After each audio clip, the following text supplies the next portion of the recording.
Le ballet des avions est incessant. C'est au tour du président du Faso de descendre de l'avion. Le capitaine Traoré est en Russie pour une visite officielle de 3 jours. 72 heures d'un séjour qui coïncide avec la commémoration du 80e anniversaire de la victoire du peuple soviétique sur le nazisme. L'hôte de marque de Poutine foule le tapis rouge du Kremlin.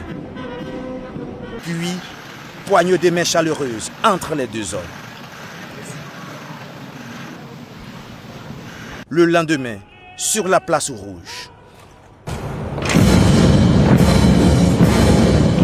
parade militaire grandeur nature, 11 500 hommes mobilisés pour commémorer le 9 mai 1945, la victoire au terme de la Deuxième Guerre mondiale, la grande guerre patriotique, comme le disent fièrement les Russes. Une vingtaine de chefs d'État sont présents, aux côtés de Vladimir Poutine, le Chinois Xi Jinping, le Brésilien Lula, le Burkinabé Ibrahim Traoré.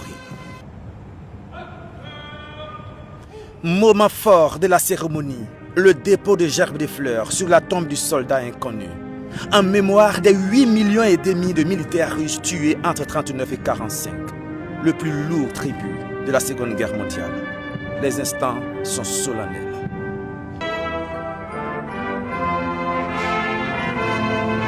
Au deuxième rang, le capitaine Traoré, lui le militaire dont le pays est en guerre.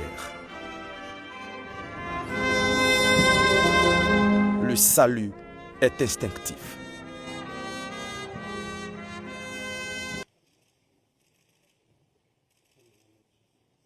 Suite de la visite officielle, changement des décors. Les deux chefs d'État, Poutine et Traoré, font leur entrée dans ce bureau où attendent leurs délégations respectives pour une séance de travail. À tout seigneur, tout honneur, le président hôte commence en rappelant le poids de l'histoire, toujours. Je rappelle également la contribution dans la défaite de l'Allemagne nazie et de ses satellites. Plus de 30 000 habitants du Burkina Faso ont fait partie de la coalition anti-Hitler qui se sont battus aux côtés de la France auprès de Charles de Gaulle, du légendaire Charles de Gaulle.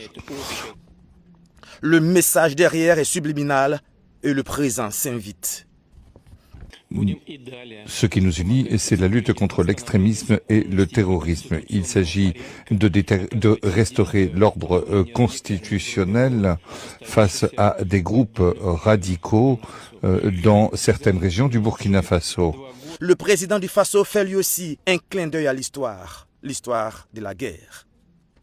Au niveau de la parade, je tiens à dire que j'ai été émerveillé de voir l'enchaînement des engins qui ont défilé devant nous, notamment depuis le char mythique T-34 qui a gagné lors de la Grande Guerre, jusqu'aujourd'hui au char moderne, combien l'armée russe s'est modernisée, combien la technologie a participé à renforcer cette armée. Et dans ce cadre, nous souhaitons que la coopération que nous avons puisse se renforcer de façon exponentielle. La guerre, mais pas que, une vision aussi, surtout. Parce que le terrorisme qui est là aujourd'hui n'est pas du terrorisme, c'est de l'impérialisme. Ce sont nos terres qui intéressent ceux qui nous combattent. Et donc, finir avec cette guerre, avoir une armée forte et lancer le développement de notre patrie, telle est l'essence de notre combat. Et pour le chef de l'État, tout commence par l'éducation. Ce qui nous intéresse le plus, notamment les sciences.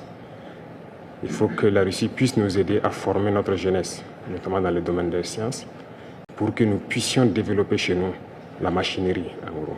Que ce soit la machinerie qui va avec l'armée ou la machinerie qui va avec l'industrie.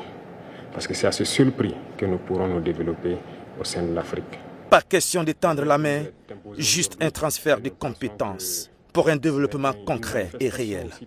Ce message, il va le marteler face à la diaspora de l'AES en Russie qui lui a réservé un accueil enthousiasmé.